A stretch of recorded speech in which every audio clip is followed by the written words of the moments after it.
I turned it up all the way. Maybe I'm just soft closing. Is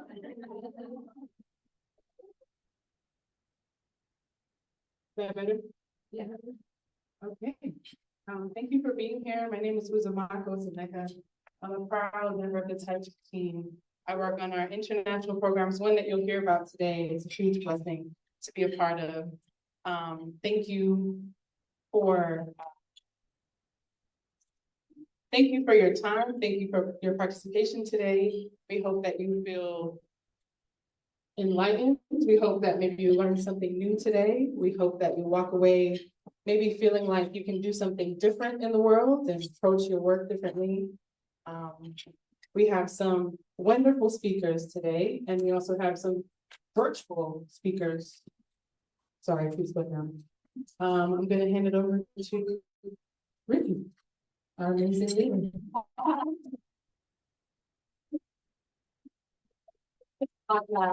We're so glad you're here. Thank you so much. I know it was a lot. You came in a day early, and we're so grateful for you being here with us. So actually, the first slide, can you change the slide? Everyone keeps asking me about my new baby, so yeah, Haley delivered on October 4th. We had our first sleepover in my house on Friday. Just leave the door. Yeah, she was 2 weeks early, 7 4 through 12 pounds out. Here's about 2 bottles. So today, I want you guys to close your eyes for a second. Close your eyes for a second. And think about the world. So you live in your space, right? You live in your unique space. You live in your house with your family.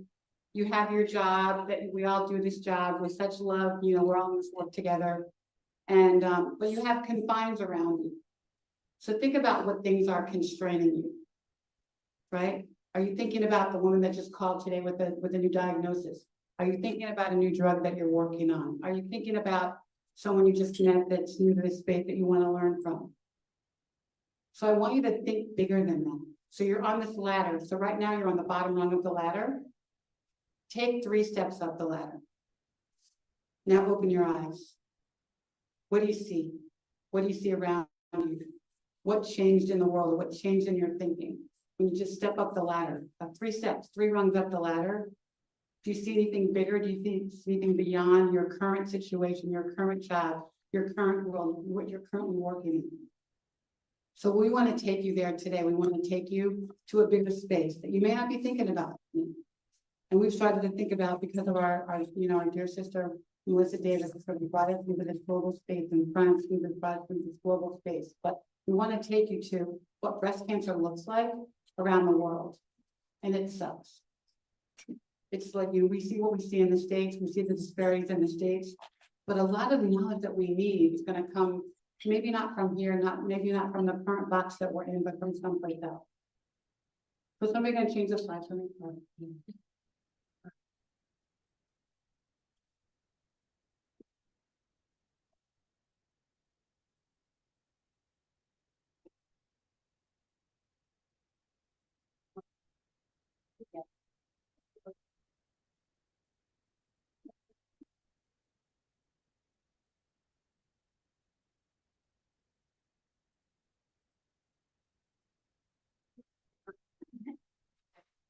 Down.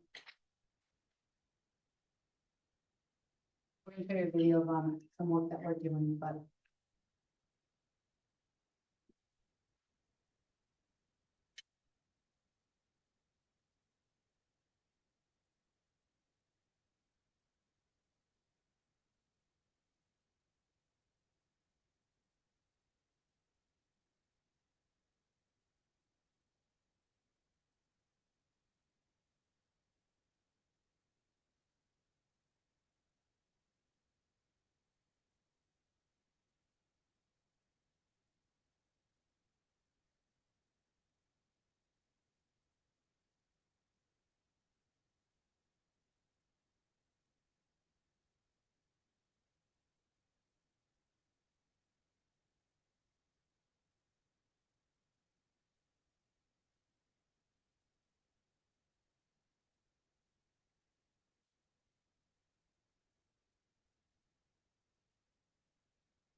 survival of breast cancer in high income countries. That plummets to 40% and 32% in Nigeria. Many women simply cannot afford it. In fact, they have as an afford.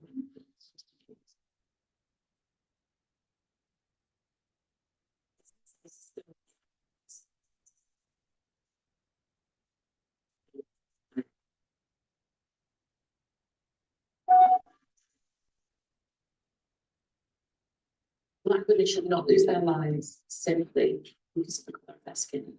Nobody should lose their lives.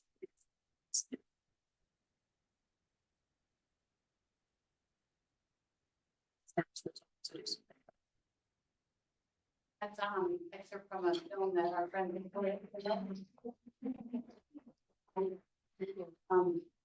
which is an amazing documentary that you'll hear more soon. So the data across the world is really crazy. Breast cancer is just a horrible disease, especially in low-income countries. We're going to show you some of the numbers. It's really a crisis, a global crisis that we don't think enough people are paying attention to, right? And we can kind of solve for it in the States, but it's not going to happen unless we can hear some of the numbers. So basically, there are 2.3 million new cases of breast cancer in the world, just from 2022, 700,000 deaths, and 10.7% of these cases are women under 40. So we're seeing those trends in the US. You know, in the US, women under 35 get breast cancer at twice the rate of white women and die at 3 times the rate. But that's happening across the globe, across all the races, right? And unless we change the game, breast cancer is expected to increase to 3.3 billion cases in a couple of years, right? By 2040, that's not too far away, right? Seems like it is, but it's not. And a third of those are going to be deaths. So what's going to happen between now and then, right? Also, if you look at just the economic impact of breast cancer globally, the cost of it, $2 trillion. So what is that money being used for? Is that the cost of care? Is that the cost of drugs? Is that the cost of what? But that industry is huge and it shouldn't get bigger. You know, I want to put myself out of a job. I want to put all of this out of a job, right? So how that? Can you go to the next slide? We just pulled some of the neighbors with numbers just to show you the crisis, right? So in the US, Black women have a 40% higher mortality rate. That number really hasn't changed. It goes between 40, 41, 42 over the past, whatever, 14 years I've been doing this work, right? It hasn't changed. Next slide. But in regions of sub-Saharan Africa, horrible survival rate. So survival rate's lower. They're getting diagnosed at later stages and a lot of triple negative. And a lot of the data we get even from Africa, we don't really have good numbers because they don't have good registries. They don't have any that measures the incidence and mortality the way that we do in the States. Next slide. African women are likely to be diagnosed at late stages. And it's really just fatal. But they, you know, there's a lot of bias around what a diagnosis is like. There are a lot of cultural issues like if I tell somebody I have cancer, they're never going to talk to me again. My family's not going to talk to me. I'm going to be shunned from my village. I won't be able to go home. My husband's going to get a new wife. So I don't want to do anything. Next slide. And again, to the numbers in high income countries, the numbers are really just devastating. And you guys can read these numbers in terms of what it looks like in terms of incidence and mortality, and just even the care people get overseas. So a few years ago, when I started Touch, I started talking about Black breast cancer.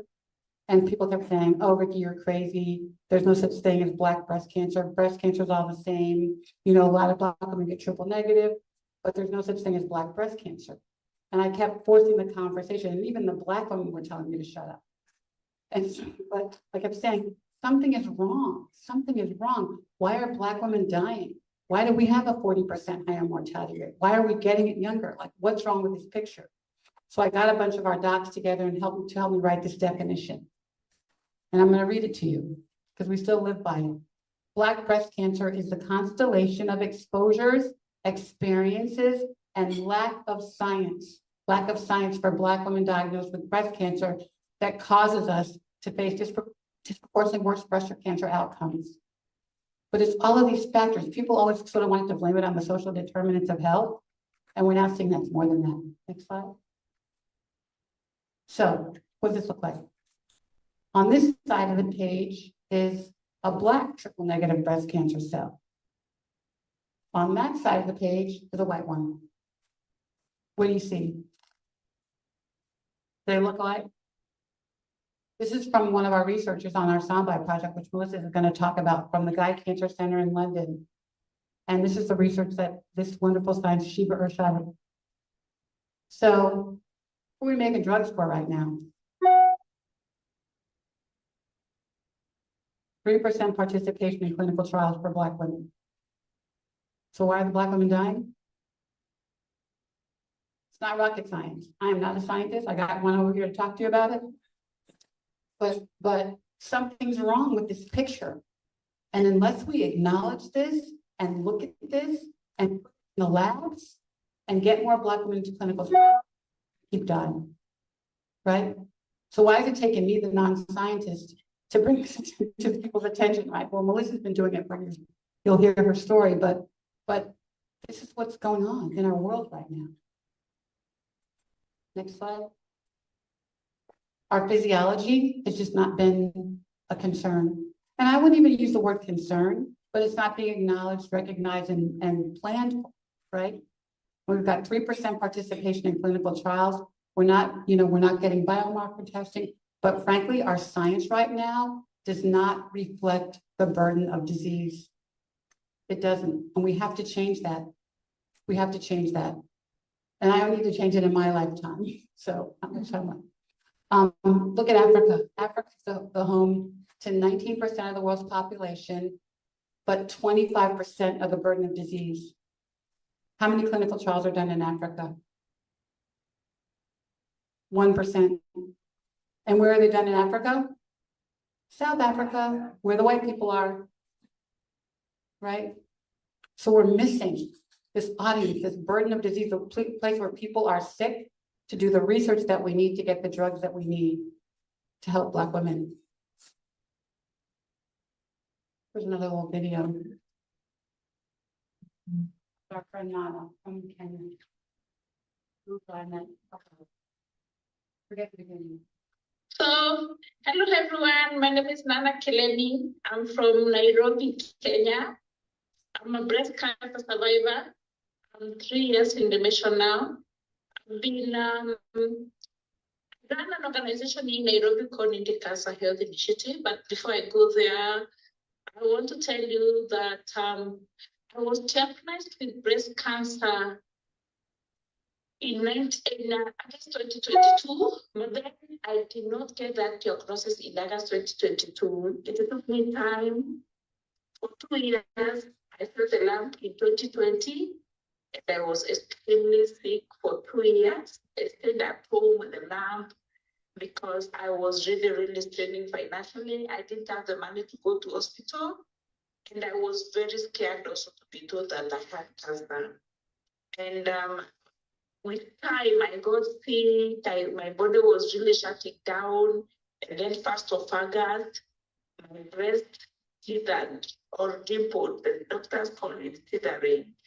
So when I went to hospital, my sister took me to hospital with the whole cover, medical cover. And that is when my journey started. It has been a very long, hectic journey, but I thank God I was treated here at home. Now on the mission, and I'm running this great organization, the Cancer Health Initiative, where we help the poor, vulnerable patients to pay for their universal health cover. We give them food, we pay for their biopsies. We have this small program for survivorship it's called survivorship program. Yeah, to help them start their lives again. And we also giving women prostheses. breast prosthesis, mastectomy bras, so that they can start their life again. And now we want to start a cancer rescue center so that women who are really struggling financially to go for diagnosis like me can come seek help so that they are able to be treated on time, so that they don't waste a lot of time due to lack of finances at home. Because I wasted a whole 2 years. That is why my cancer got to stage 3. So I'm very, very grateful to Ms. Vicky, and I'm proudly now associated. Let's keep doing this for the honor and glory to God. Thank you.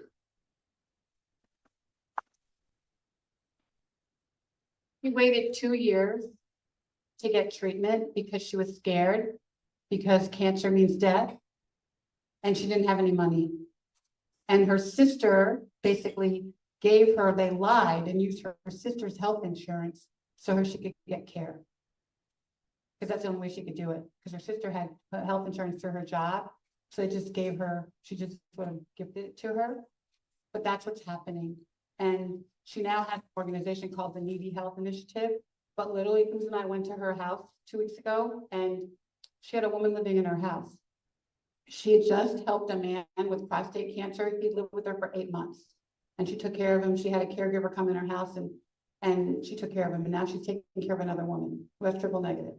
But that's what's happening, because she took it upon herself to just take care of people. But we have to do a better job for her. We have to do a better job for women. So now I'm going to introduce our illustrious panel. If you guys want to come up, are you done eating?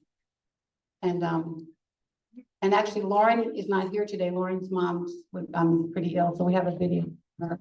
But Melissa Davis and Corinne from Know Your Lemon and Franz Dubé.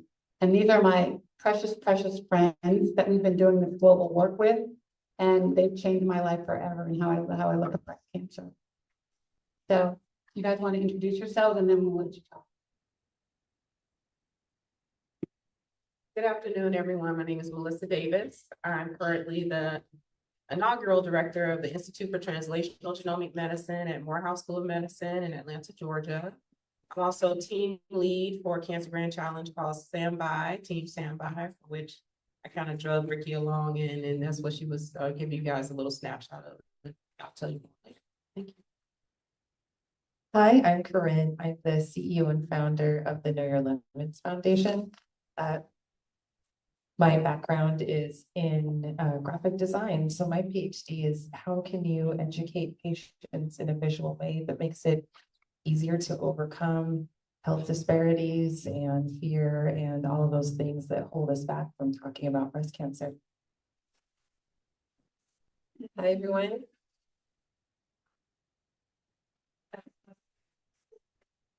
I'm Franz Dubé, and I'm with AstraZeneca. I work in our global oncology policy and advocacy for breast cancer. I've been with AstraZeneca for a little over 9 years now, originally from Canada. So you might hear a little accent, but I don't. I started as a pharmacist, but now totally dedicated to policy and advocacy for breast cancer. And I look forward to talking to you about the work that we're doing and how we're connected to Ricky. Right. What do you want to go first? What we live? Sure. Want to stand stick? Maybe you want me to do it? I know it's not right. Come stand over here. No, I like this one. Oh, you're okay.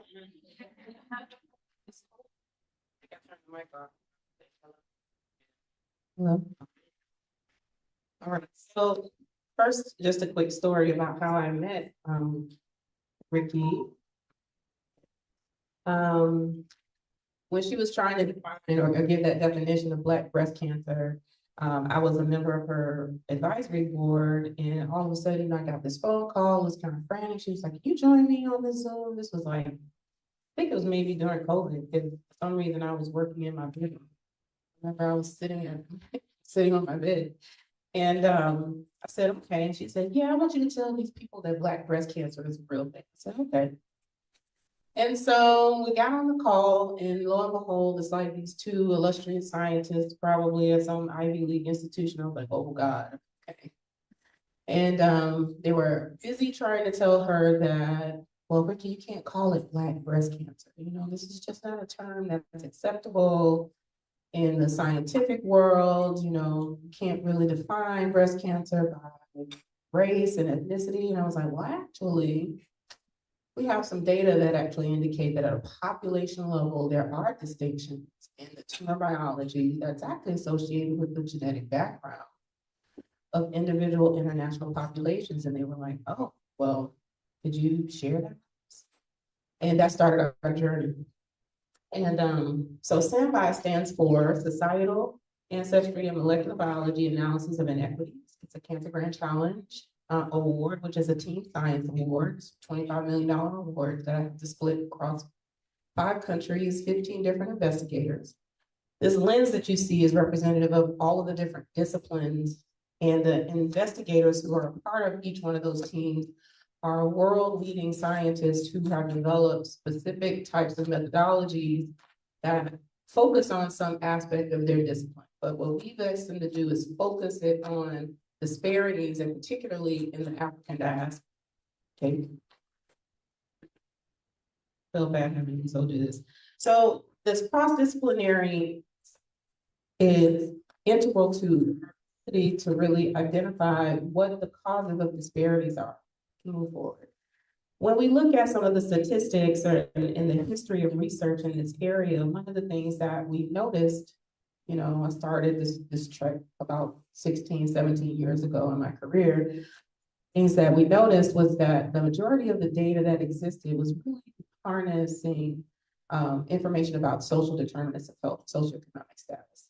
But we recognized as molecular biologists and geneticists, and I'm trained in functional genomics, so I think really deeply about genes and DNA and cells, and works that started in my postdoc with Beaumont really illuminated to me that there could be distinctions related to genetic ancestry.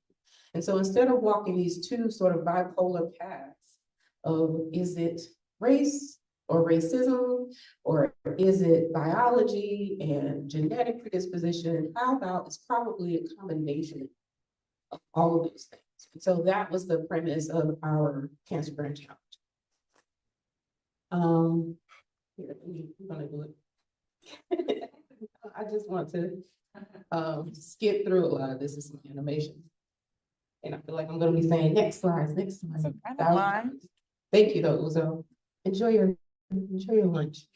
Okay, so what I'm showing here is a map of poverty, and covering it now, but a map of where African Americans live in the United States. And so clearly there's a sort of correlation to where marginalized populations and socioeconomic status and poverty. But we actually know that poverty and socioeconomic status does not play as large a role as tumor characteristics, and that's what this graph is. In fact, one of those tumor characteristics is hormone receptor status. Triple negative breast cancer occurs twice as likely in African Americans. But from a global perspective, and this is what I started work when I was a scientific director of the International Center for the Study of Breast Cancer Subtypes at Weill Cornell and New York Presbyterian hospitals, is that at a global level, we see the highest rates of triple negative breast cancer in sub-Saharan Africa. And then in every population around the world, we can separate the population by whether people are Black or African. That particular component of the population has the highest rate of triple negative breast cancer. We measured ancestry, in fact, and genetic ancestry. West African genetic ancestry has a statistical association with triple negative compared to all other types of cancer. So I usually at this point will point out that genetic ancestry is like a kaleidoscope across your chromosomes. So just saying that the more African ancestry you have really is an indicator that the more likely you are to have some specific allele, a gene version that's in that genetic background that's leading down the molecular pathway of triple negative breast cancer. The figures on the right represent chromosomes. Remember, this is biology 101, so we have 22 chromosomes. And each one of those is painted with the genetic ancestry of those two different individuals. And no two people have the same fingerprint of their genetic average. And so what we do is harness that information, first of all, to improve some of the statistics. We heard Ricky mention that Africa represents a certain proportion of the world, but our data is minuscule in comparison. So 95% of the data that we have in genetics and genomics is from the European diaspora, if you will. So that's like that global graph that you see, that bar graph with the red, blue, green, purple. So that red represents that 20% of the world that Europeans represent, and yet at 95% is their data. And that other 20% that represents African ancestry is represented by 3% of the data. So 3 to 5% represent 80% of the world. And that's why we have this disparity of even understanding with clinical tools what some of these different gene variants are in that genetic background. So in our teams, and there are 5 of them as a part of that lens, all of these different investigators that you see here are focused on social determinants of health, and Laura McCullough, who you will hear from here shortly, co-leads that social determinants team. We have a team that's focused on environmental exposures and exposomics, because everything has to be omics these days. And then we have genomics and epigenomics, which just means all of the things, okay? Omics tacked on the end of a word just means we're trying to capture as much of and all of that particular focus in the data. And then the last work package that generates data is work package 4, which is our immunology and tumor microenvironment. But the key work package that I want to talk about today, of course, is work package 5, which is the patient partnership and advocacy. Now, I had to fight a little bit with Cancer Grant Challenges to get a budget for their advocacy work, because typically, even though we had to have a patient advocate representing our team, they told us that they don't typically pay the advocates. And I said, well, my advocates are going to be working pretty hard, because they'll actually have to go out into the community. They'll be collecting data. I'm embedding them in each one of our scientific work packages. They need a budget, you know, and so we successfully got this funded so that Ricky could have a budget to do some of the work that we're going to highlight. These are her goals, which honestly, when I asked her, I said, oh, it's a little thing I want you to help me with. And it turned out to be this huge, like 5-year endeavor. So she forgives me, but I think I owe her probably a house by now.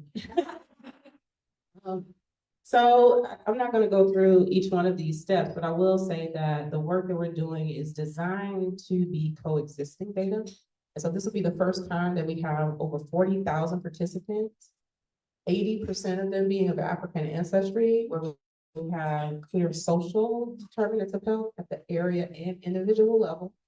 We're going to layer on top of that the exposomics, which is down to the atomic structure of the molecules that are circulating in their plasma. Then on top of that, we'll sequence their entire genome from end to end of every chromosome. That is controversial. And then on top of that, we'll be looking specifically at some of the cellular context of their tumors. And some of the stuff that we've already discovered are that psychosocial health and breast cancer is not well understood in Black populations. Okay, so the social determinants team is busy working on specific surveys to capture the lived experience of these particular patient populations across all of our catchment. In the tumor immune microenvironment, one of the things we've learned is that people of African ancestry have a huge immune response. That's what you saw in that image that Ricky showed you. So the lymph node of the Black patient versus the lymph node of the white patient, the distinctions there are inflammation and an influx of immune cells. But unfortunately, we don't have a survival advantage from the influx of our immune cells. So in that top panel on the right, what you see at the top is an African-American with triple-negative breast cancer, a Ghanaian with breast cancer, and those Black and blue cells are the immune cells. And then at the bottom, you see an Ethiopian African woman with triple-negative and a European-American. And you can see there's a stark contrast here in the count of just immune cells in their tumors. So now the question is, well, why don't they have a better overall survival? Here, what I'm showing you is with that high count of tumor-associated leukocytes, the red line, Black patients and West African patients have no survival advantage from their immune cells. And so that tells us that there's some distinction in how the immune cells are functioning, and that there must be some suppressive feature in their system. And one of those features is what they've been exposed to. So in New York, what we've done is shown with the Breast Cancer Research Foundation grant is if patients live in redlined, historically redlined areas, which typically are deprived environments, which also means they don't have great food security, water security, they're going to be exposed to a lot more pollution. They have a specific signature on their tumors that indicate that there's something in their environment that's driving a mutational process. And that's just in like Brooklyn. So imagine what we may find when we look in some of our African nations where they have unregulated mining of coal, oil refineries, you know, other things in terms of not having secure water sources, pesticides from agriculture. All of that becomes a part of the sphere of what a patient actually endures, right? So before the cancer ever starts, there's an entire history of where they live, where they work, stress that they've had to endure and continue to endure. And we don't really consider those things in the course of clinical care. When a patient comes in with a tumor, we assess the tumor, we assess biomarkers on the tumor, and then we find the drugs that cure them of the tumor. But then we send them right back into the environment that caused the tumor without any additional information about how to prevent this from happening later on in life and in their families who are also enduring the same environment and the same lived experience. And so working with patient advocates, what we hope to do is start to translate a lot of this really high level science into plain language. And so one of the key deliverables from Ricky's team is translating every scientific paper into a plain language paper that we deliver back to not only the people who enrolled in Sambai, but their communities in general to help them understand what are the factors that we've identified that they should be aware of, and then how can we help them mitigate some of those influences that gave them those diagnoses. I want to just end on saying that, you know, barriers tend to follow marginalized populations in many ways. It's sort of a shared experience of marginalization. But the way it translates in different communities could all be, I don't know, treated, if you will, or intervened with some of the same tools. One of those tools is social networks. You know, Ricky came with us to Kenya, but before we went to Kenya, we also went to Nigeria earlier this year. And we hear some of the same heartbreaking stories of patients when they get a diagnosis of cancer. Either, you know, they identify ways of getting treatment, or they have no recourse at all.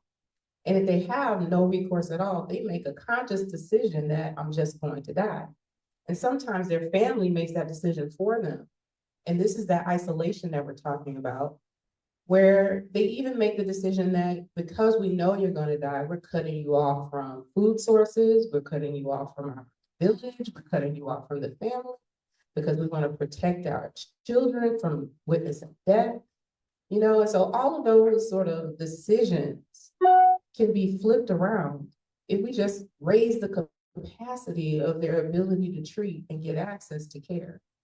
And some of it is, I don't know, like low-hanging fruit. Like one of the things that I learned at this trip in Kenya, and I'll stop here, was that some of the treatments that we paid $500,000 for, maybe 70, right? A biomarker test that may cost you $5,000 is less than $25 to $30.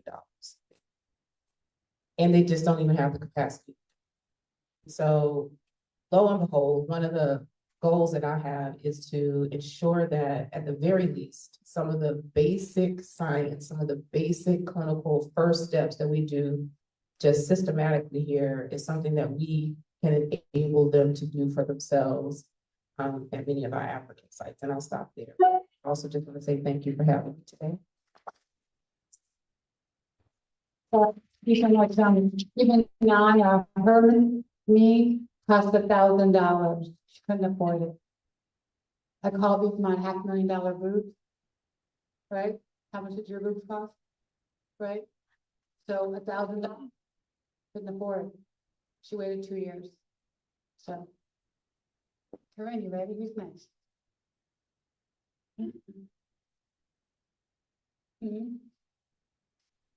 She hasn't worked that. I know, she actually emailed me yesterday, said, does everybody have slides? I said, well, nobody sent me slides, but I know Melissa. I'm sorry. That's okay.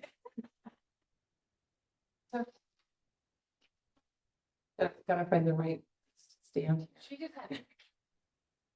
It's just a short video. Yeah. Thank you for inviting me to speak. I'm just going to share a little bit about my background and how this came to be. When I was 20, I was starting my master's degree in graphic design when I lost my grandmother to breast cancer. And she was actually my second grandmother that I lost to breast cancer.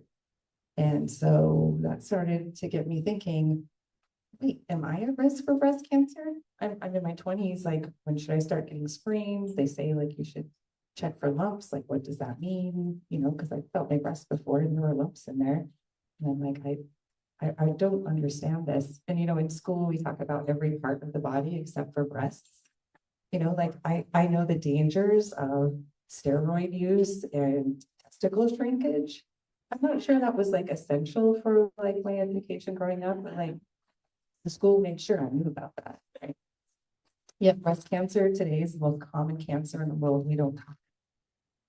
And one of the reasons why we don't talk about it is because of all the stigma and fear that surrounds breasts and cancer. And so breasts are often associated with sex, and cancer is often associated with death. So basically, we're talking about sex death. And we're like, hey kids, let's talk about sex death. And I'm like, no. Hey parents, do you want to talk to your kids about sex death? No, right? And then we don't like get together with our girlfriends for lunch and say, hey, I'm really interested in talking about breast cancer. Have you guys heard about the latest things happening in breast cancer? Like, it's a topic we don't know how to bring up. And so because of that, we don't. And we wait until there's a problem, usually before we learn about breast health. And that's too late in a lot of cases. So my journey started with, I'm a designer. Is there a better way to design this that can make it interesting so it doesn't require 2 family members dying before people start to investigate this? So I started that journey over 25 years ago. 10 years ago, left my job as a business professor in London to use my savings to start this charity with this wild idea of using lemons as a way to bring up the topic of breast cancer so more people could get educated about symptoms. So I want to show you this video that gives you an overview of the global work that we do, and then I'll share some story how we're educating in different parts of the world.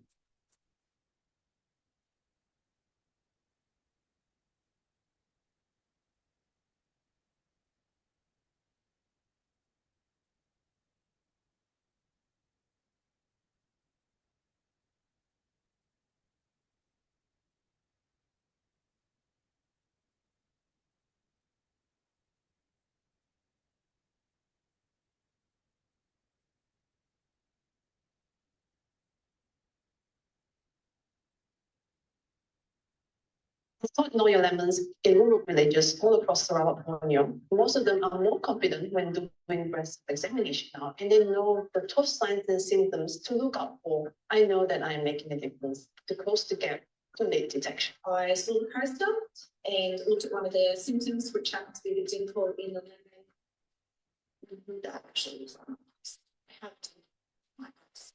That poster you had created has quite literally saved my life. I wish I had the apps sooner. That would have prompted me to regular monthly breast exams, which are I don't know that I didn't do that often. Posters need to be in the GP room. So they are familiarising themselves constantly with these things and recognising what is an urgent referral. But since now they have the education, it means now they come with the lump. The stage is lower. Instead of stage 4, now it's stage 1.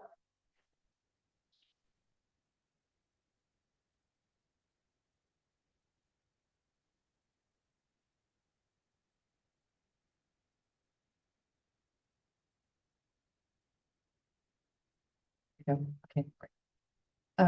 So let's watch it again.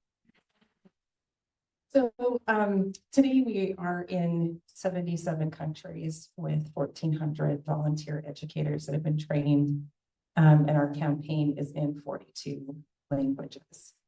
So far, we have reached 2 billion people through our online campaign on a budget of 6 trillion. Just kidding.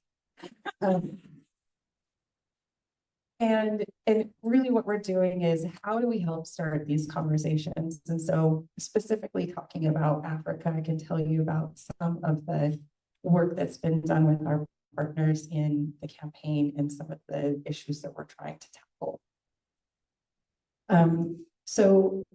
One of our partners that you saw speaking there at the very end, they're in Tanzania, and they provide medical care services. And what they do is they train teenagers, and they call it Teens for Teens, as a Lemonista. And they go to schools and they train other teens in how to do self-exam, how to identify symptoms, and what to do if you notice that. And what they're doing is they're explaining this is what cancer is.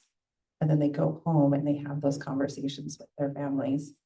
And they said in 18 months, they started noticing a difference in when women started presenting symptoms. They said they used to present a symptom when the breast was fungated and very bad odor, and they were presenting at stage 4. And they said in the last 18 months, we've had 12 women coming with lumps, and we've been able to put them all into treatment instead of hospice. And they're like, that is all the difference in being able to have women get to us with a lump. And so when we're working with a healthcare partner that's providing treatment and services for the community that we serve, that's so effective in being able to add that piece of educational outreach to that program and doing it through familiar voices of family. We're also starting some work with the Democratic Republic of Congo, and they have really big ambitions to create 5 cancer centers in the next several years. And so they came to us and said, we want to do Know Your Lemons across all 26 provinces in DRC because we want to save all these women. I said, this is fantastic. We'd love to work with you. How many mammogram machines do you have in the country? 5. Might be a little tricky to diagnose some things. Okay, great. How many CT machines do you have? How many pathologists? None. Right. So with the WHO's Global Breast Cancer Initiative, what they've done is they've divided this work into 3 pieces of how we can tackle deaths from breast cancer. So the first pillar is patient advocacy and education. So how do we do health promotion? That's pillar 1. Pillar 2 is diagnostics and testing. Pillar 3 is treatment and survivorship. So if we're doing all this work in education, we can educate all these women. Hey, here are the symptoms. Here's what you do. And if they have no way of getting into that test, like what are we doing, right? So we're working with them on how can we work with those local populations around the equipment that currently exists. How do we get rid of the financial barriers for testing? How do we get rid of the concerns about what happens to my life if I start to investigate this health issue, right? Working with the religious ministers and things like that, and identifying what are the things that are blocking that navigational piece and how can we help support that navigation. So we're looking at ways that we can support have that education navigational piece that's getting them to pillar 2. Then someone else will come along who really cares about pillar 2, figure out, well, here's how we get the testing in and here's how we do this. And, you know, someday we need a better test than a mammogram. Because mammogram machines are so expensive, the maintenance is so much, the technical expertise, all of that, and it's not really built for low to middle income country infrastructures to work with that. So really interesting research is being done in lots of different areas. We're really interested to see what happens with that, particularly with these blood cancer tests that are starting to show a bit more promise in different areas. But you know, looking at how do we educate, but also support what's happening in the community. So another example was a woman in Kenya was walking down the street and saw one of our Lemonistas out educating the community, and she saw the lemons picture. So in most parts of Africa, lemons are green. So you might have noticed in that video, there's a poster where they're pointing to green lemons. And that's because we adapt for that. And so she sees the lemons and she says, wait, that's what I have. And she's like, can you help me? And they're like, yes. They helped her get into testing and she was able to get diagnosed and to get treatment. But the reason why she was wandering in this village is because she had been kicked out by her community because they thought that it was a result of something bad that she had done and that it was going to, that curse was going to spread throughout the village because they don't know what cancer is. So the Lemonistas were able to go into the village because we use lemons. It's not sexy. It's not something that you need to censor. It's friendly. We're not talking about cancer. We're talking about, look at these lemons. And then we're going to teach you something. So it makes it really easy to teach men, children, women, everybody in this really non-confrontational, friendly way. And they were able to go back to the village and do several visits to explain, let's explain what breast cancer is. And the more that we can do that, starting with these younger generations of educating them, this is what cancer is, this is what breast cancer is, this is how treatment can be successful, and we help to build up that infrastructure, the more we're going to be able to make a difference with some of these cultural barriers that are holding people back from reporting a symptom, or the finances that make it difficult to report the symptom, all of those things. There's so many different components. And so I think it's so beautiful, the work that's being done to understand on a genetic genomic level what's happening, be able to distinguish how do we address all these different disparities. And so I'm just amazed at what women can do, you know, and I was, you know, watching that beautiful video, Ricky, of that woman saying, this thing happened to me. So then I turned around and thought, now I need to make sure everybody else has these resources, right? And this is like what Ricky has done. This is what all the women in this room are doing right now is saying, I can do something in this space. I think I can take a step forward and change the future for somebody else.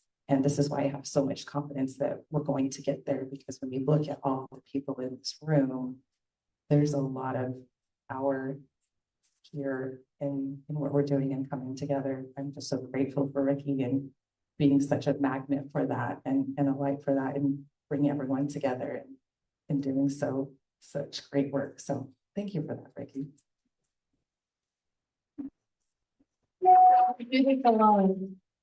Thank you so much. We love the lemons and we're going to take them to Africa the next time we go.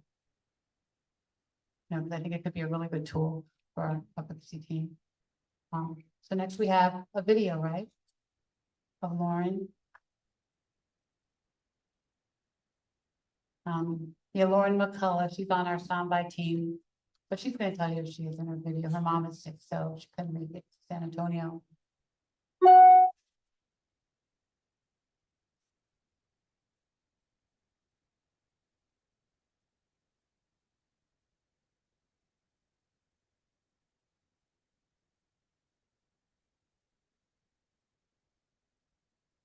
I feel like a DJ. DJ.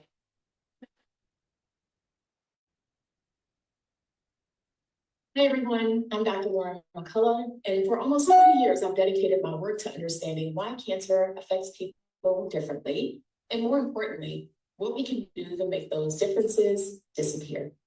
Across all of my work, Bridge here in Georgia, Voices of Black Women at the American Cancer Society, and Team Standby across the African diaspora, one message comes up again and again. Your surroundings, your stress, your support system, and your access to care shape your cancer journey just as much as anything happening inside your body. Let me start with what we know. Cancer is not just about genes or biology. Where someone lives, the quality of the air they breathe, the stress they deal with every day, how easily they can get medical care, their experiences with racism and discrimination, and the strength of their community, all these things impact cancer risk, treatment, and survival.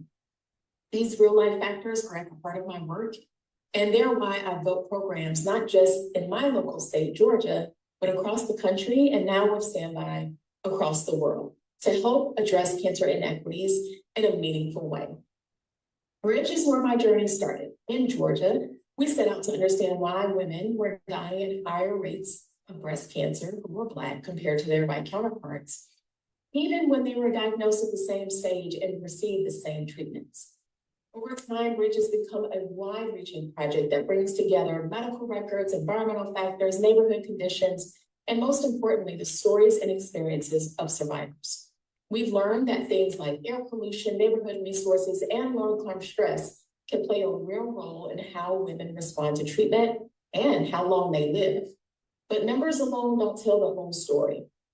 We, along with 32 Black breast cancer survivors, have been fortunate to be able to understand the financial struggles of treatment, the emotional toll of navigating the health system, and the barriers Black women face, even those with good jobs, good insurance, and high education. Their voices have influenced our new research ideas, state cancer plans, and even national policy discussions. Because of them, Bridge is not just a research study, it is a movement for community-led change.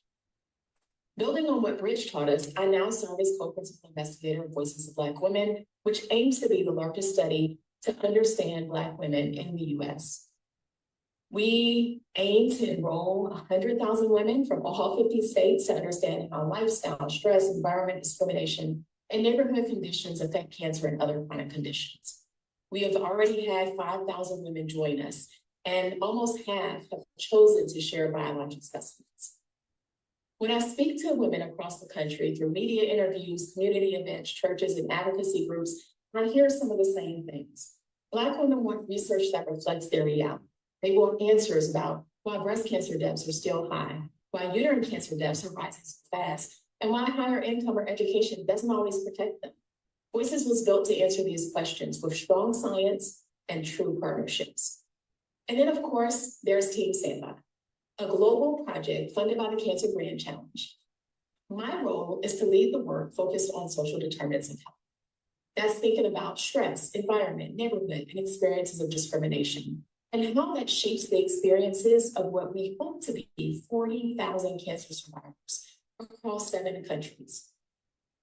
We're connecting survivors across the African diaspora and asking the big questions. How do genetics and neighborhood conditions work together to impact long-term health? How does lifelong stress show up in the body over time? And how do systems and structures shape the survivor experience around the world? What ties these research programs together is the understanding that cancer disparities are not natural and they are not unavoidable.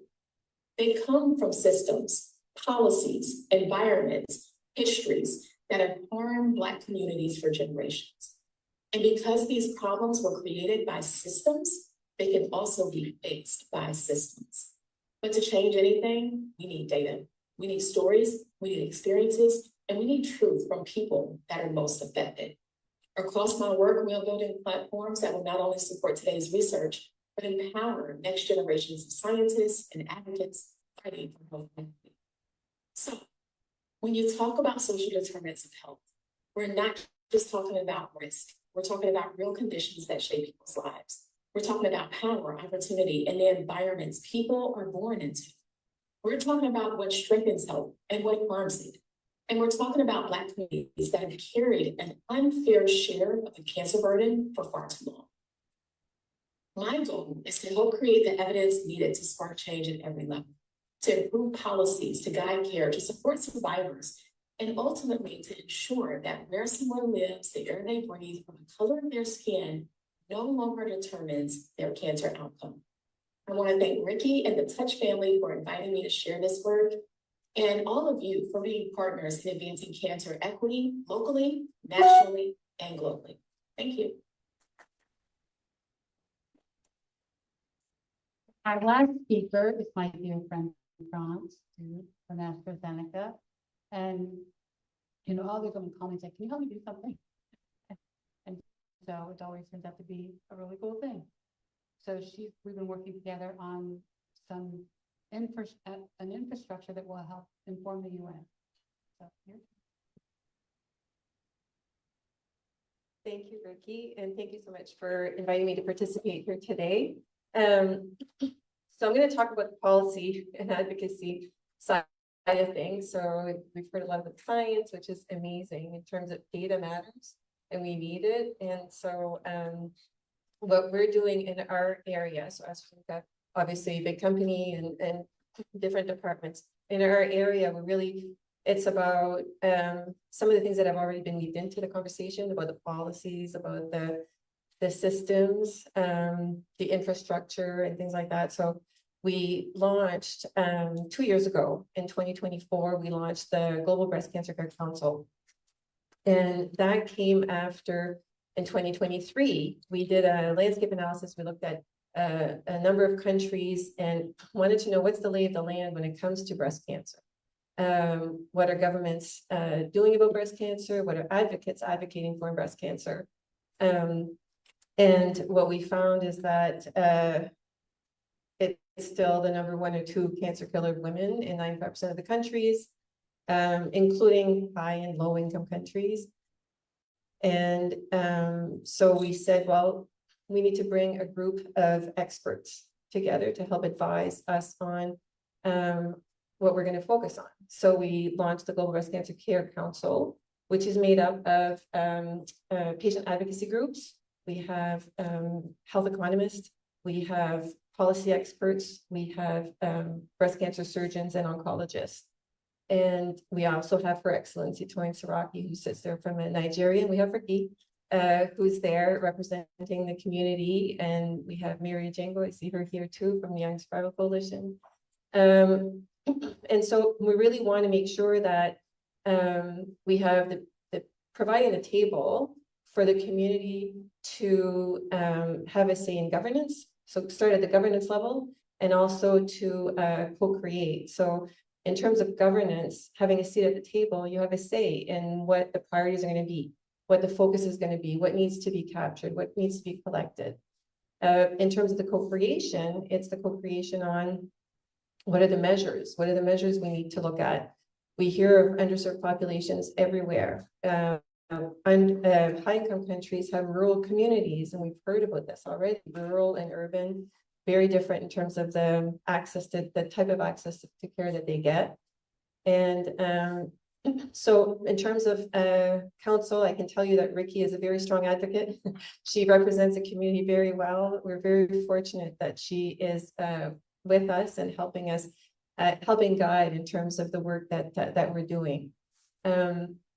From the council, they decided, and it really is they established that there's 2 key priorities they really want to focus on. They said, you know, there needs to be a list of like quality standards that are available, and we know what they are everywhere in the world. And so we said, okay, let's look at building a quality index. So the breast cancer care quality index came to be, and it was actually published on September 1st on eCancer. And it actually helped to look at bridging. So you mentioned the WHO Global Breast Cancer Initiative. There's so much science, there's so much great research already out there that's done. But why is it that many of the countries aren't meeting those targets? So WHO Global Breast Cancer Initiative has a goal of reducing by 2.5% annually the mortality rate, which will lead to 2.5 million lives saved by 2040. Approximately 7 countries are meeting those targets, and the US is not one of them. So, you know, like, there needs to be some work done. And, you know, and so the quality index was published. And now we have a lot of activity in terms of disseminating that information. And it's bridging the global standards like WHO Global Breast Cancer Initiative, which has a lot of evidence behind it. Like, you've got great experts that have put a lot of effort and time into it, like Dr. Ben Anderson, who's been at this since like 1993, you know, and so they've done a lot of great work, but how do we make it, bridge it so that it's happening locally? And what can we do to help support it locally? So that's the work that's going on right now in terms of the quality index. And then it's the council prioritized that. So that's out there now. And now the next phase is towards a UN or WHO resolution on breast cancer. Because that helps to make countries accountable to measure progress. They have to feed back into the UN. They have to feed that back in to say, what are they doing to help support that? So if we go back to the WHO Global Breast Cancer Initiative, you know, the stage 1, 2, and 3 that you talked about is like, so their key performance indicators. So there's 3 of them, 60, 68. So the 60% stage shift earlier. So 60% of your breast cancer is diagnosed at stage 1 and 2. And then the second pillar is around the diagnostics, the testing within 60 days. So everything is done within 60 days. So we heard 2 years, you know, and there's different reasons for that. And so one of the key things that we're working on, that we're pushing on our policy, some of the work that we're helping to work on is the reimbursing patient navigation services. Like, we know that patient navigation, there's evidence behind it. It supports patients through this very complex healthcare system. So you get your diagnosis and then you're facing the healthcare system, what? And so this really helps. And there's evidence behind it. So how can we promote policies that will actually support patients accessing the patient navigation services? What about, we heard about genetic testing, biomarker testing. That should be covered, you know, and it should be provided annually. And it shouldn't matter where you live. You know, you should have access to guideline concordant care, no matter who you are, where you live. We have rural communities. I said I was from Canada. We have rural communities in Canada that are not getting this care that they deserve. You're facing that in the US, you're facing that in all over the world. We've heard about Africa and, you know, all over. So there's work to be done, but it takes a village. And it takes the right people at the table to help support that night. And we do have, there's a lot of, I think through some of the experiences through COVID, you know, it helped to enlighten us on that government can change when it needs to. You know, it really can. And so sometimes it takes that to change it, but let's keep moving forward with the change and making sure that we have the people at the table. And yeah, so we're still charging ahead and we're still working with Ricky and the community. So thank you again for inviting me to participate in this. Hopefully it's been helpful, and I look forward to continuing the efforts and growing the community for sure. Thank you.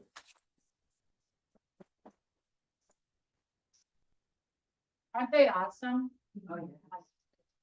Anybody have any questions for our illustrious panel? Any questions? Any comments? So it's about women. I absolutely love that idea. What I struggle with is the U.S. task force who does not believe that, you know, doing self-breast exams or teaching women is the best way. I struggle with that across the board. So how do you reconcile that, especially if you're talking to a provider about implementing that? And we know that most breast cancers were discovered either by that person or significant other. But to say that when self-breast exams are taught, then it leads to needless biopsies and women worry too much is not a good excuse, you know, not to teach. So how do you reconcile this?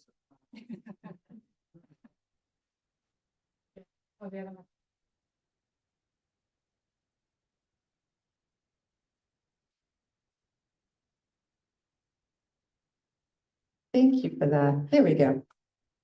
Self-exam. Wow, I could talk for an hour about this. I'll shrink it down. But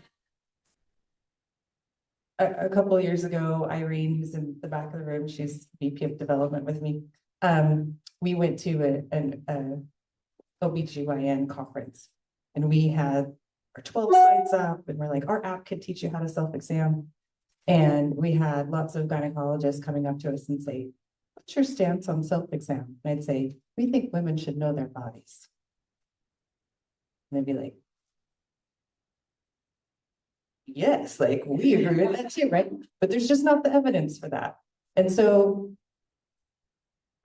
the difficulty is that we cannot make health recommendations without good quality research.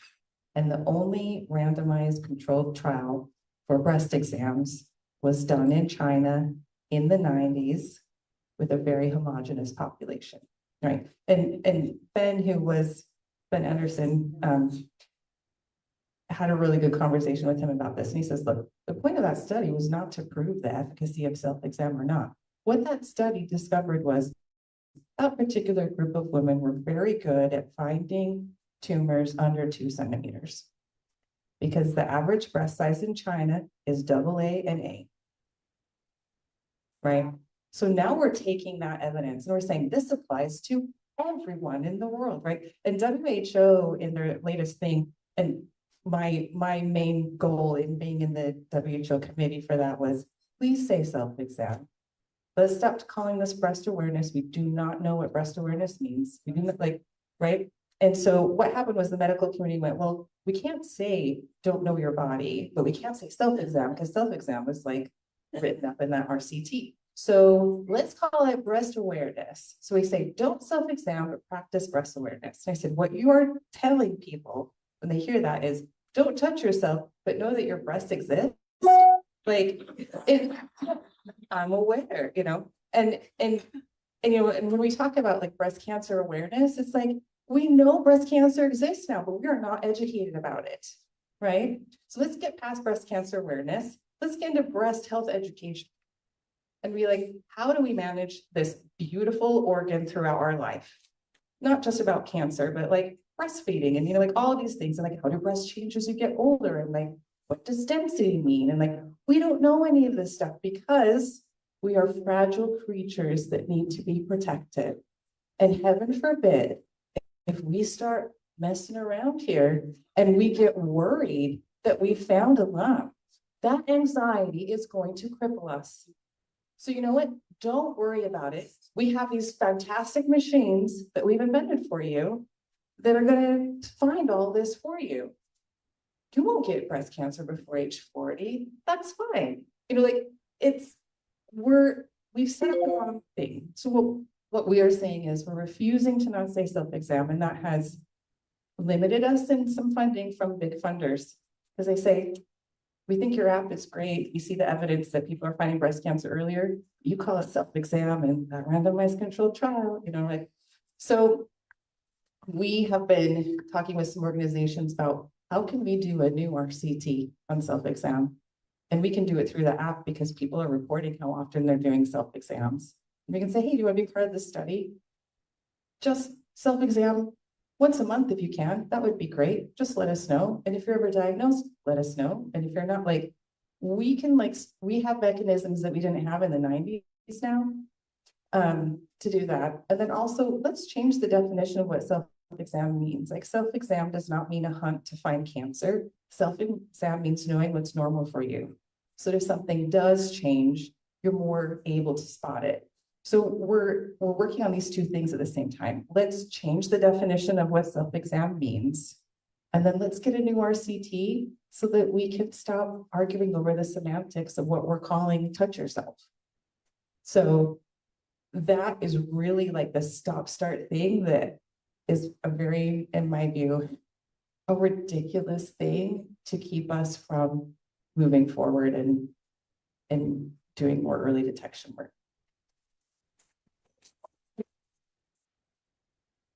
I have a question because in Egypt, they did a lot of work on that, like Dr. Hisham Al-Ghazali through the presidential campaign, and they did they were able to show a stage shift, from stage 3 to 4 to stage 1 and 2 by doing that. And so I think there might be some connections there. I don't know if you've worked with them, but Yeah, absolutely. So like the WHO recommends their pro self-exam.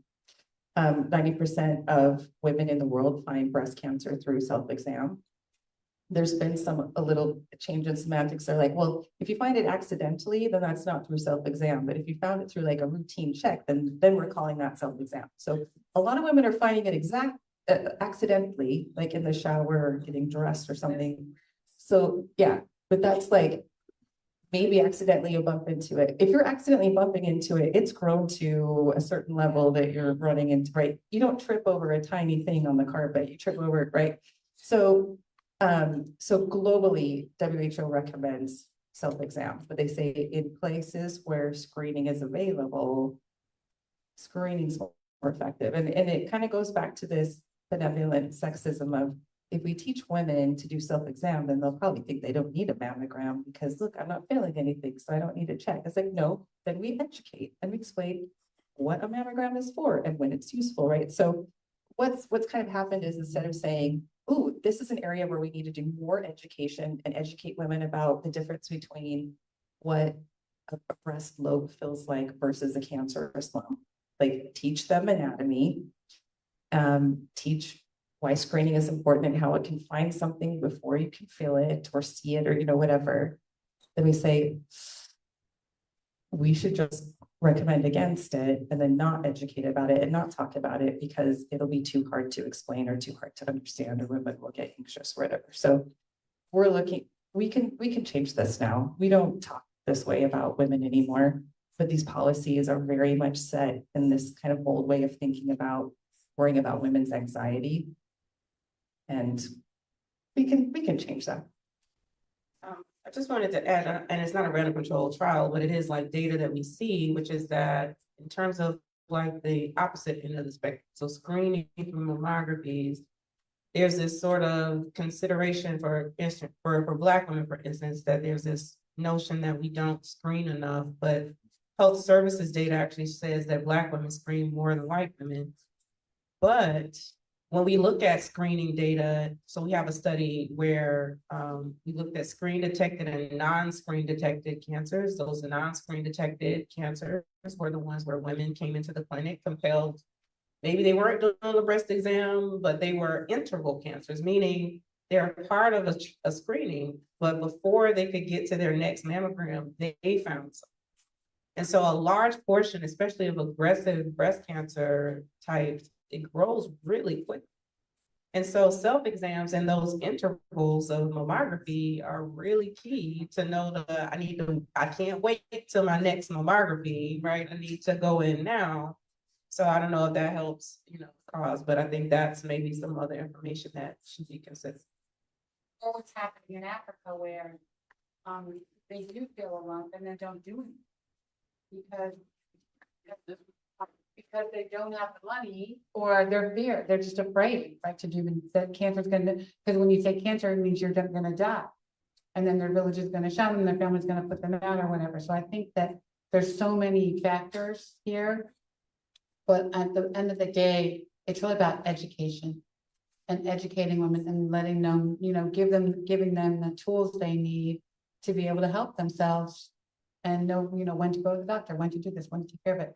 One of the things we learned in Ghana too is that a woman will find a lump, but it doesn't hurt. So it doesn't hurt, so maybe it's not so bad. Can't be really mean anything because it doesn't hurt. And then when it hurts, they're medicine, right? That's when they go to the doctor. So there's so many, cultural nuances and, just different ways people are thinking about it. It's just, that doesn't need to happen with education. So any questions? Anybody? So this is our party now.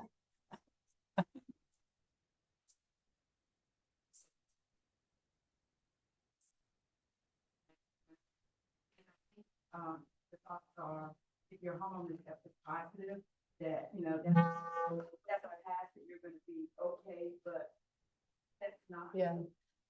So I wish Lauren was live because this is something that she actually looks at very carefully. So one of the things she mentioned in her brief video was that when we look at African American women who are getting diagnosed with what she calls treatable cancers, those are hormone receptor positive cancers, and they're being diagnosed at relatively earlier stages, but the treatments don't actually follow through in the same way. And on top of that, what we see when we look at the molecular signature, so this gets too deep, and I know Ricky's about to say, well, what does that mean?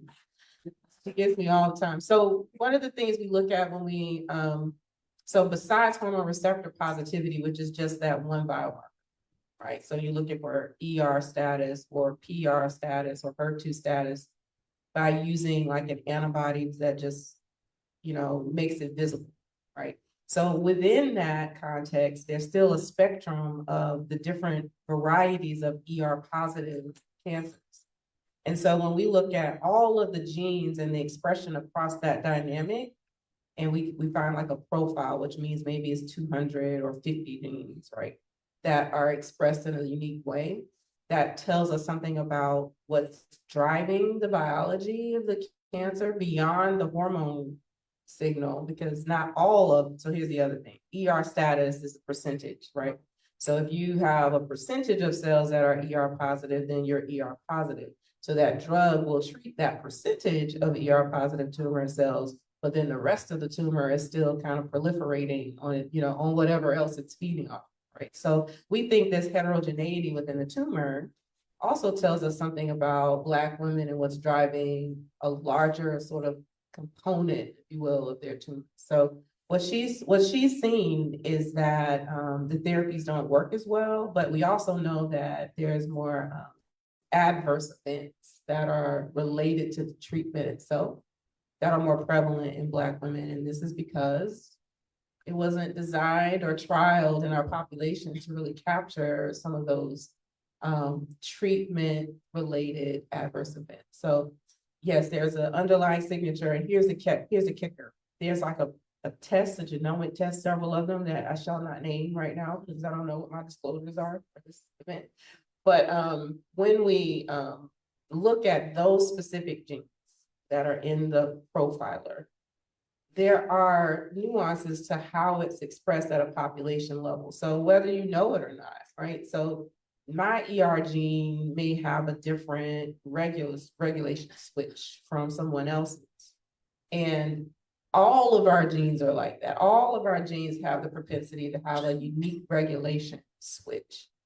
And some of those genes that are in those sort of calculators don't take into account the genetic background that dictates what your regulation switch is. And so that means the results of that algorithm are skewed. And so we're starting to pay attention to that more because there have been too many people saying, you need to include diversity. And so now they're including diversity and they see this doesn't actually replicate in not just Black women, but Asian women, South American women, Caribbean women. And then they go backwards and say, well, let's create a calibration for this population. When really, I think the approach should be, let's just study this in the population and create a different test, right, that captures that genetic background. Not to say that we need a test for every population, but that we need to include every population in the data so that we know what the appropriate set of genes are for any given individual. Yeah, but yeah, so for the ER positive, there are definitely different subtypes of luminal status that we see more prevalent in Black. Did you guys understand? Sorry.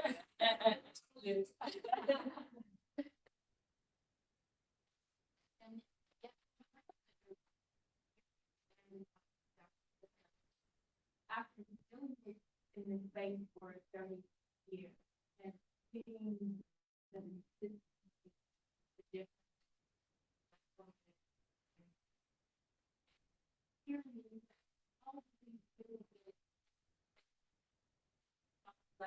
Like, okay, I don't want to continue here with this Black condition, but when I deal with women that are needing assistance, somebody that's not Black, I'm getting stage 1, stage 2, and then when I get kind of Black, stage 3, one client I was with now, 37, single mom, is faithful, you know, so how do we really get people to say there is something different? The patient or the world? I mean, I think, you know, more like this to educate them. I think more forums like this, we can talk to people, but, you know, we talk to patients every day. In our business, we have a new customer every day. What time is it? How many already got the my chart today saying yes, you're diagnosed? Yeah. Right? And so we have this influx of people every day with this disease. I think we just have to make sure that they're equipped. And I mean, that's most of the work we do. You know, they call me, I call her. And I sometimes say, how can we help you? You know, and help them get through it. But until we have better services, and frankly, at the end of the day, it's going to be better treatments. Yeah. Right? It's going to be the treatment. We're going to be Black women in trials making drugs better and work on Black. It's going to take a while, but I think we have to just keep enrolling women into trials. I mean, our When We Trial campaign now, it'll be 4 years old, and at the end of January, we've now enrolled 31,000 Black women into our portal.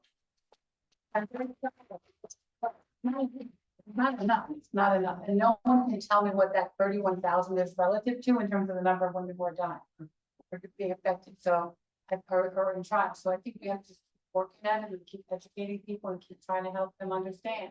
And also keep talking to our pharma partners. Thank you so much for coming, you guys. Talking to everybody about how we can bring, you know, do a better job here because, you know, we're dying.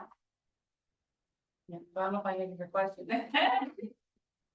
I mean, one of our approaches is, like you said, education, but we step outside of the cancer circle to go to more general practitioners. Right? So that's where women start.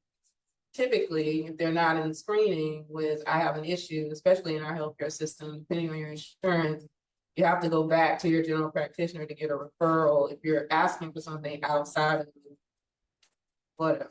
You know, whatever the guidelines are. You know, I remember having this argument facing down my doctor. I said when I was turning 30, like, I think I have a lump in my breast. I want a mammography. Oh, yeah. You just have dense breasts. You know, it's him talking me out of it. And I was like, okay, so let me reintroduce myself. I am a scientist and I have a reason why I want to do this. And so they were like, well, you have to pay for it out of pocket. I was like, okay, you know, just hand me their referral so I can get in here and get it done. Right. But I am a different person. Right. And if I don't advocate for myself, then, but how many women know to do that? You know, they go to a general practitioner and that doctor says, you're just worried, you know, or you need to just calm down, you know, we'll do it when it's time, you know what I mean? And so I think education at that level. We talk about outreach and patient education, but we do some in-reach as well, you know, trying to re-educate our clinicians that the population that you serve doesn't fit the textbook that you were taught when you were at that time. So we have to reevaluate what you should be telling.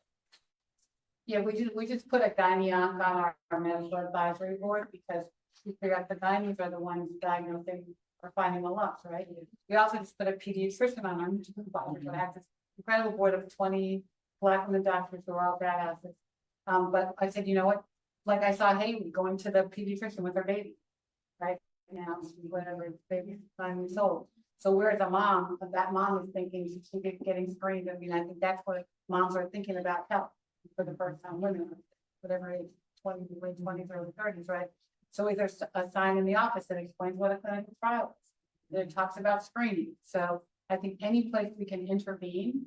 And, you know, I like to say we go where Black women live, work, play, practice, and display. You don't go there. We go into the community, we go to Martha's Vineyard, Oncology, Black people, we go, you know, we go wherever we have to go in the community and talk to women when they're not thinking about health and catch them off guard and educate them. But that's how we, you know, kind of get the word out every day. So, and you have a few times. I have a question for my panelists, actually. I know, I'm hoping that, like, you guys are all this. I already asked her some questions about the limits. I mean, but what about pregnant women who are breastfeeding? Like, what are the guidelines for screening during that period of time? Is there like a quality of care for you know, breastfeeding women or pregnant women? Specifically? I don't know. I think that we have so many women though who are diagnosed nursing. Exactly. Yeah, so I think there needs to be a study. Yeah, yeah. Okay. I think that's something we need to study. Yeah. Yeah. Yeah. We're good about the hour. Any more questions, you guys? Okay. Yeah. So, Yeah. talk about how fear that's in the area for a lot of people. Please do our survey before you leave, you guys. Please do our survey before you leave. Yeah. Talk about fear and about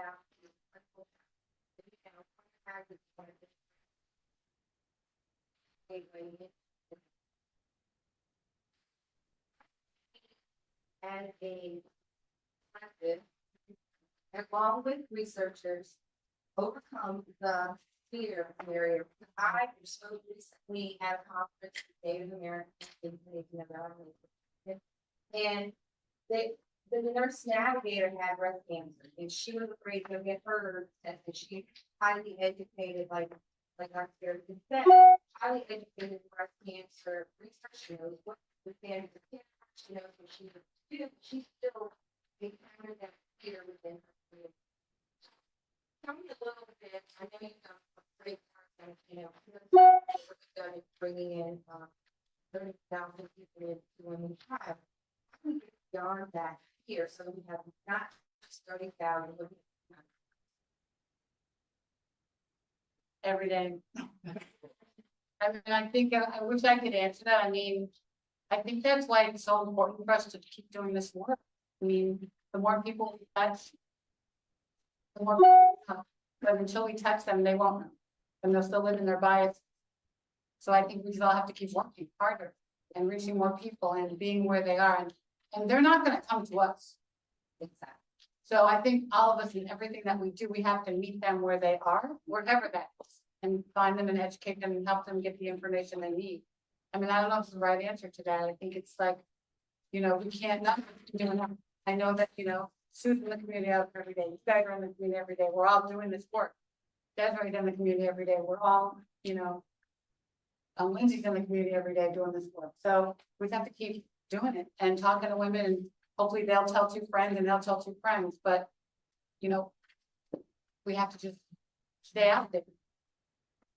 And we have to make it not so mystical. Yeah. We have to normalize it, you know, even to the point of the Tylenol that you take, that everything takes is on a clinical trial.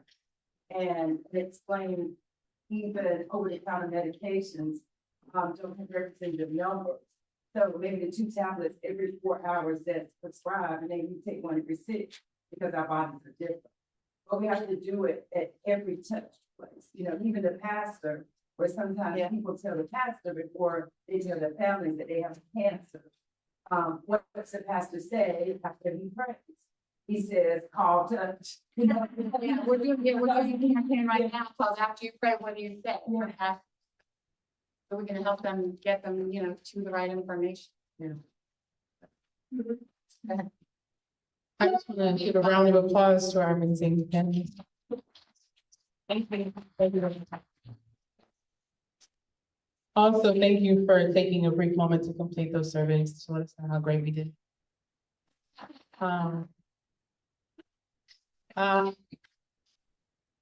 Yeah, this was an incredible conversation. I think it's planted many seeds in many ways. So we're very excited for what's to come about global work and changing the world. Sambai is changing the world. Northern Lemons is changing the world. France is changing the world. If you didn't take a moment to be a scientist and step into our touch lab over there for a closer look at the cells that Ricky showed on the screen, please take the bags. I know you have a few. They're great for shopping. But we do have some newer flyers in there, so maybe some things you haven't seen before.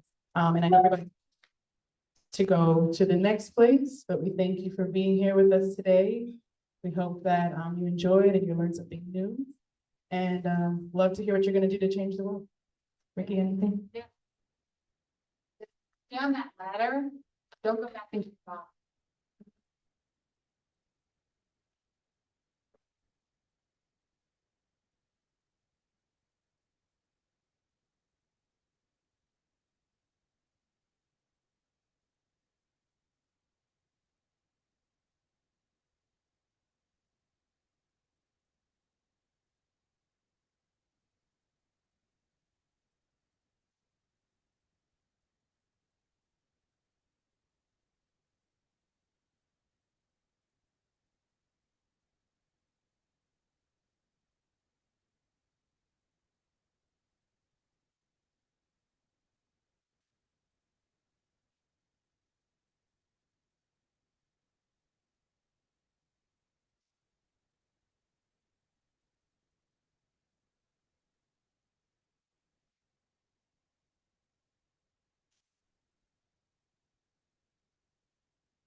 So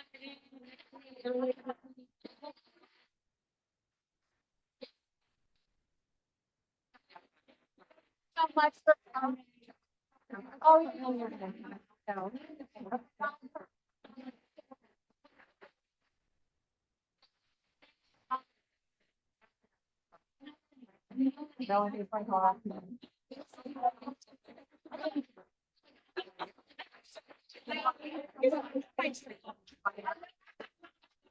you don't want to go to the. So I got like I went to the park.